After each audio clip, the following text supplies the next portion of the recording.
Kailangan sa mga batang manonood.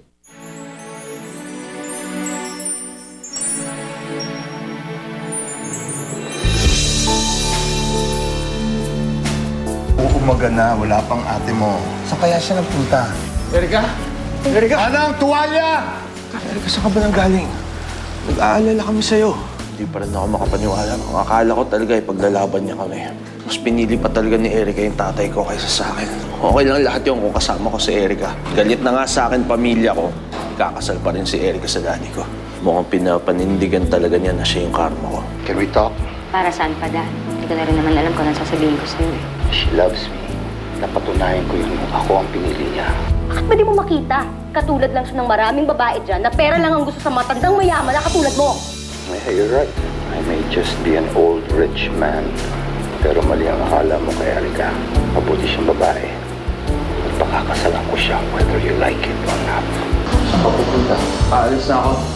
Alam ko hindi madali ang sitwasyon natin ngayon. Maski ako hindi ko inakala mangyayari sa atin. Ayoko mawala ka dahil sa nangyayari. No hard feelings yet. But I really have to go. Sorry. Pero hindi ko na kaya pumunta sa bahay nito.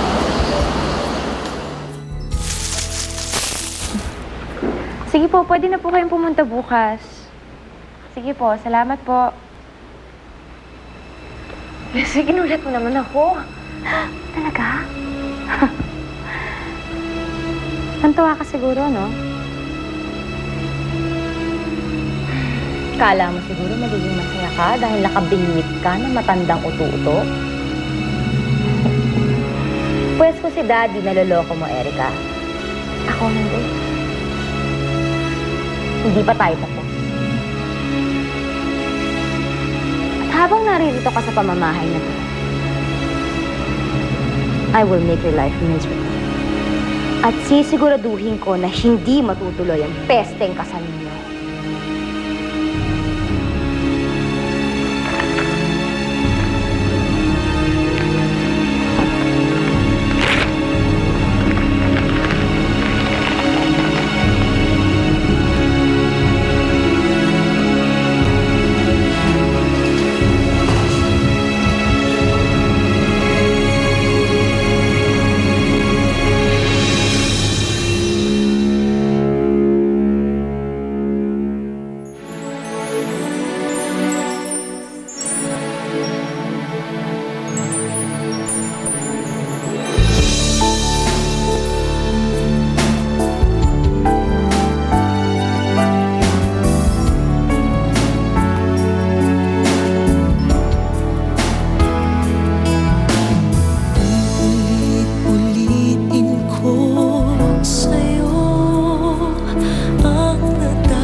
Maganda.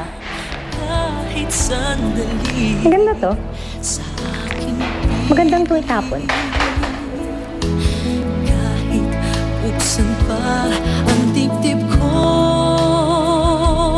matatagpo ay larawan mo.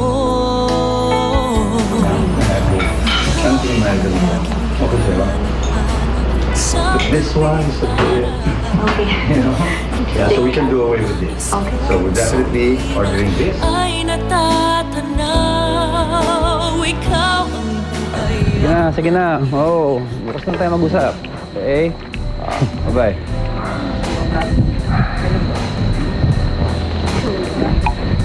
Tama na pag-inom mo. Dami na niyan. Baka mamaya, iyain mo pa ako mag-gate ka sa wedding ng daddy mo. Pwede ba, pare? Papabayaan ko na lang sila, no? Wala naman silang pakialam sa akin, eh. Hindi naman nila ako naaalala. Lalo na yung Erika na yun. Alam mo, tara na nga. Samahan na kita mag-gate crash. Magbago pa isip ni Eric. Sira, bukas pa yung kasal nila, no?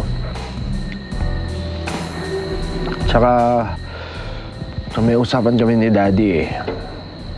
Sabi namin, rerespetuhin namin yung desisyon ni Erika. Kahit ano pa yon. Eh, siya pinili. So, sila magpapakasal. Yun lang yun.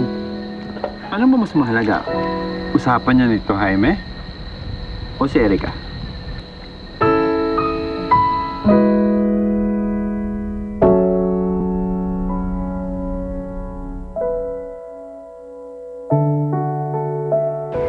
Diyos ko, hanggang ngayon, si Jake pa rin ang laman ng puso ko. Pero alam kong si Jaime na ang dapat na paglaanan ko ng pagmamahal. Tulungan niyo po akong taparin ang pangako ko sa kanya. Tulungan niyo po akong maging tapat na asawa sa mapapangasawa ko. At wala rin po akong ibang hihilingin sa inyo, kundi ang kaligayahan ni Jake. Sana maging masaya siya kahit nasan man siya.